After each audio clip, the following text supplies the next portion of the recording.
കേരള വ്യാപാരി വ്യവസായി സമിതി സ്ഥാപക നേതാവും തൃശൂർ ജില്ലാ സ്പോർട്സ് കൗൺസിൽ വൈസ് പ്രസിഡന്റുമായ ബിന്നി ഇമ്മട്ടിയുടെ സംസ്കാരം ഇന്ന് വൈകിട്ട് 4 മണിക്ക് തൃശൂർ കിഴക്കേക്കോട്ട മാർ യോഹന്നാൻ മംദാന പള്ളി സെമിത്തേരിയിലാണ് സംസ്കാരം.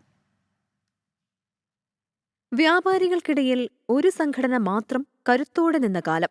1988 CPIMന്റെ കരുത്തിൽ വ്യാപാരി വ്യവസായികൾക്കായി മറ്റൊരു സംഘടനയ്ക്ക് പിറവി നൽകി. കേരള സംസ്ഥാന വ്യാപാര വ്യവസായി സമിതി. വെല്ലുവിളികൾ നിറഞ്ഞ സംഘടനാ രൂപീകരണത്തിലും പിന്നീടുള്ള പ്രവർത്തനങ്ങളിലും നിർണായക പങ്കുവഹിച്ച നേതാവായിരുന്നു ബിന്നി ഇമ്മട്ടി. കടലാസ സംഘടന എന്ന് പലരും അധിക്ഷേപിച്ച സംഘടനയെ ഈ കാണുന്ന കരുത്തിലെത്തിച്ചതിൽ ബിന്നി വഹിച്ച സംഘടനാ നേതൃപാടവം ചെറുതായിരുന്നില്ല.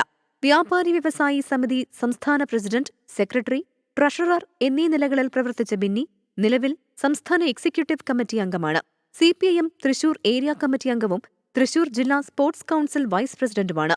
സംസ്ഥാന ചുമട്ടുതൊഴിലാളി ക്ഷേമ ബോർഡ് അംഗം, പൗൾട്രി ഫാമേഴ്സ് ട്രേഡേഴ്സ് സമിതി സംസ്ഥാന പ്രസിഡന്റ്, വ്യാപാരി വ്യവസായി കോൺഫെഡറേഷൻ ജനറൽ കൺവീനർ, തൃശൂർ ശിശുക്ഷേമ ജില്ലാ കൗൺസിൽ എക്സിക്യൂട്ടീവ് അംഗം, നാസിക് ഡോൾ ഓണേഴ്സ് സമിതി സംസ്ഥാന രക്ഷാധികാരി, റഗ്ബി അസോസിയേഷൻ തൃശൂർ രക്ഷാധികാരി തുടങ്ങിയ സംഘടനകളുടെ ഭാരവാഹിയാണ്. പരേതരായ ജോസഫും മേരിയുമാണ് മാതാപിതാക്കൾ. 24 തൃശൂർ.